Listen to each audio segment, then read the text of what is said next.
कृष्णा हेगड़े जी से जल्दी से मैं टिप्पणी ले लेती हूं, बहुत देर से वो जुड़े हुए हैं। कृष्णा हेगड़े जी, अब श्रेय लेने की सियासत में न सत्ता पक्ष न विपक्ष कोई भी कमतर दिखना नहीं चाहता है।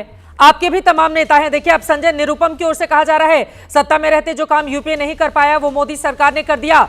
26/11 आतंकी हमले के आरोपी तहव्वुर राणा को भारत लाना बड़ी कामयाबी है। इस मामले में श्रेय सिर्फ और सिर्फ मोदी सरकार को जाता है। तो श्रेय की सियासत तो आप लोगों की ओर से भी आगे बढ़ाई जा रही है।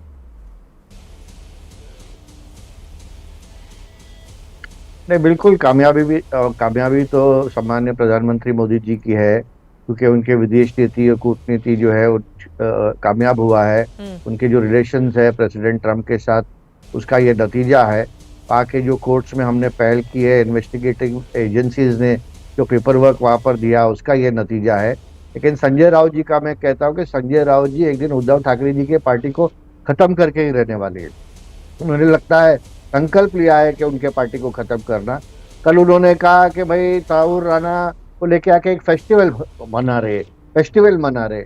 अरे जो 167 लोग यहाँ पर शहीद हो गए मुंबई में, और शिवसेना मूलभूत मुंबई की पार्टी है, उद्धव ठाकरे जी की पार्टी, और ऐसा भाषा अगर वो करे तो देश की जनता उद्धव ठाकरे जी की पार्टी के बारे में और संजय राउत के बारे में क्या सोचती होगी, आप सोचिए। अभी बिहार इलेक्शन तो हम जीतने ही वाले हैं, वो तो अलग बात है। जेडीयू और भारतीय जनता पार्टी जीतने वाले हैं। लेकिन मैं आपको पूछना चाहता हूं कि भारतीय जनता पार्टी का लगभग 15 स्टेट में राज्य है और अलायंस के साथ और 7 राज्य, टोटल 22 राज्य है। तो यहाँ पर तहव्वुर राणा कहाँ पर है? यहाँ तो मोदी जी की गारंटी चल रही है और इसके लिए हम लोग जीत रहे हैं। तो संजय राउत जी जैसे लोगों को हम सीरियसली नहीं लेते, वो सुबह उठ के हेडलाइन बनाने की कोशिश करते हैं और मुझे लगता है खुद के पार्टी को खत्म करने में उनका कोई कसर नहीं छोड़ते। ठीक है, बयानबाजी तो दोनों ही तरफ से जारी है ना, कोई किसी से कमतर या पीछे दिखना नहीं चाहता है। जफर इस्लाम साहब, आपके पास आते हुए, अब यहाँ पर जो बातें उठाई गई हैं विपक्षी दलों की ओर से, किशोर तिवारी ने भी कहा है, चरण सिंह सापरा जी ने 11 साल क्यों लग गए, आपकी सरकार तो 11 सालों से है, तो फिर तो उसका श्रेय देंगे आप। नींव मजबूत पड़ी थी। जो पूर्व गृह मंत्री की ओर से बयान आया है, पी चिदम्बरम कह रहे हैं हमने जो नींव डाली आज उसका नतीजा है कि तहव्वुर राणा को भारत लाने में कामयाबी हासिल हुई है।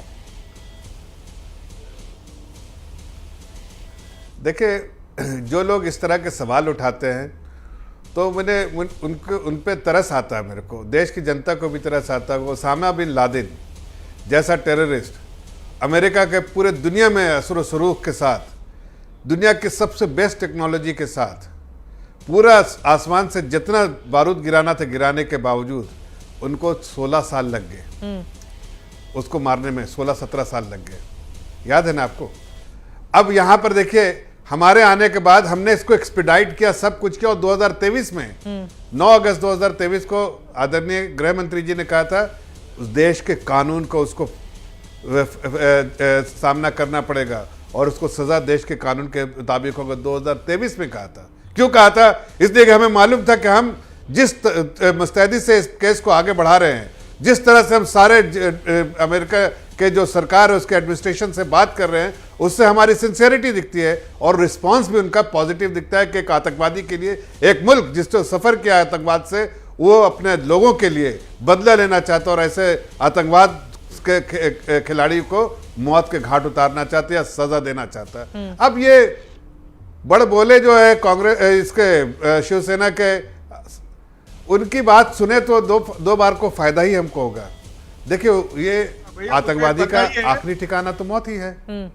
हाँ, एक मिनट सुनिए, बीच में मत बोलिए। इस देश में कानून है, कानून का पालन करते हुए जो कानून सजा मिलेगा उसको मिलना है। अरे भाई सुन तो लो किशोर भाई, सुनो ना। अरे आपकी उम्मीद भी हमसे ही है। कभी ऐसा पूछा था अपने मालिक से? नहीं पूछिएगा ना, इसलिए उनको कभी सरकार में भी रहे तो नहीं कर पाएंगे। मालूम है आपको, हमसे उम्मीद है, हम ही लेकर आएंगे भी। आप इत्मीनान रखिए। जो भी अभी जितने कंट्री में भी देश से बाहर रह के आतंकवादी संगठनों से जुड़े हुए लोग, अरे सुनिए, आतंकवादी संगठनों से जुड़े हुए लोग, अरे सुनो किशोर भाई, आतंकवादी संगठनों से जुड़े हुए लोगों को जिस तरह से मौत के घाट उतारा जा रहा है पूरे दुनिया में, आपको समझ में आ रहा होगा। मोदी है तो मुमकिन है सर्जिकल स्ट्राइक भी होगा, मैं पूछ एयर रहा हूं, स्ट्राइक भी मैं होगा जवाब दो। और आतंकवादी संगठनों से जुड़े हुए लोगों का मौत भी होगा। अगर ये और एक्सट्रेडिशन नहीं होता है और अपने देश में रहते हैं तो पाकिस्तान में घुस के उनको ही मारा जाएगा। आपको पता है ना, अभी लश्कर तैयबा के जितने फाइनेंसर से लेके सब लोग मौत के घाट उतार दिए गए। क्यों?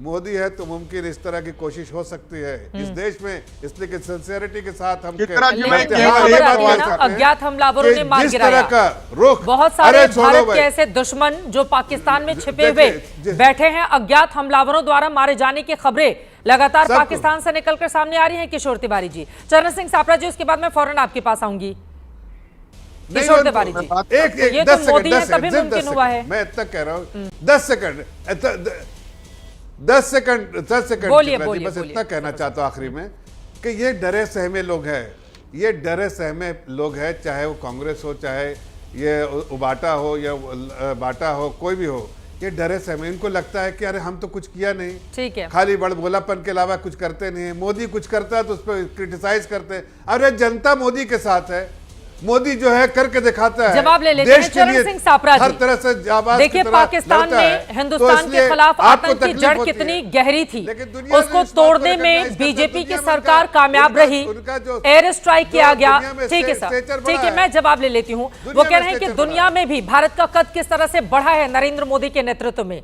और ये बात भी सच है। भले ही 16 सालों का वक्त लगा हो, 11 साल जिसमें भारतीय जनता पार्टी के भी शामिल कर लेते हैं, लेकिन जिस दौर में तहव्वुर राणा आया है, उस समय के जो प्रधानमंत्री हैं, क्या उनको क्रेडिट नहीं जाता है चरण सिंह सापरा जी? क्योंकि लगातार कोशिशों का ही नतीजा है कि उसको हिंदुस्तान अमेरिका जैसी जगह से ला पाने में कामयाबी मिली है सापरा साहब, और उनके आरोपों पर भी।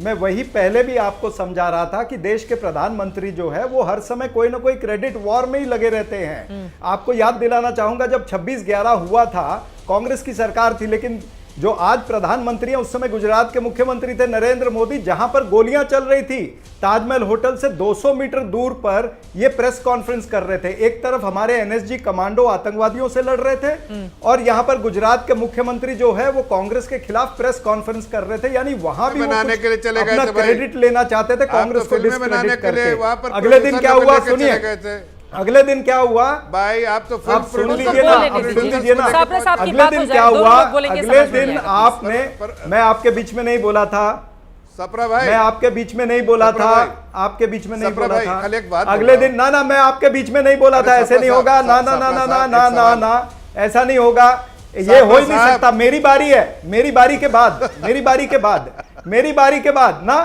ये टाइम खराब कर रहे हो आप, टाइम खराब कर रहे हो। सुनो, सुनने की भी हिम्मत रखो।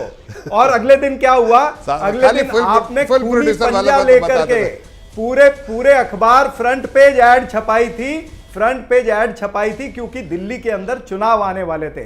तो आप हमेशा क्रेडिट, लेकिन बाद में क्या हुआ, बाद में आपकी नेत्री प्रज्ञा ठाकुर जो मेंबर पार्लियामेंट थी, उसने क्या कहा, हेमंत करकरे ये मेरे श्राप की वजह से मरा है। हेमंत करकरे जिसकी शहादत हुई है, जो आतंकियों से लड़ रहे थे, लड़ते लड़ते शहादत दी, और आपकी नेत्री कहती है कि मेरे श्राप की वजह से मरी है। उसकी शहादत का अपमान किया है उन्होंने। इसी तरह से आपके ही मेंबर पार्लियामेंट राम जेठमलानी, इनका केस लड़े थे, अजमल कसाब का केस लड़े थे ये, तो वो क्यों लड़े थे वो केस? तो ये तमाम सारी बातें हैं। जब आप क्रेडिट लेने आते हो तो हमको भी बोलना पड़ता है। हम भी पूछ सकते हैं कि देश के प्रधानमंत्री ने नवाज शरीफ को क्यों अपनी शपथ विधि पे बुलाया था, क्यों उसके जन्मदिन पर वहां पर केक खाने के लिए गए, आपने पठानकोट में रेड कारपेट वेलकम क्यों दिया, आपने जम्मू कश्मीर के अंदर 10,000 पत्थरबाजों के लेकिन आप ये कह रहे हैं कि कसाब का राम जेठमलानी ने क्यों लड़ा था मुकदमा, अब आप ये सवाल हम भी तो पूछ सकते ना। और आज कहाँ आतंकवाद खत्म हुआ है? लेकिन एक जल्दी से बस जफर साहब एक सेकंड।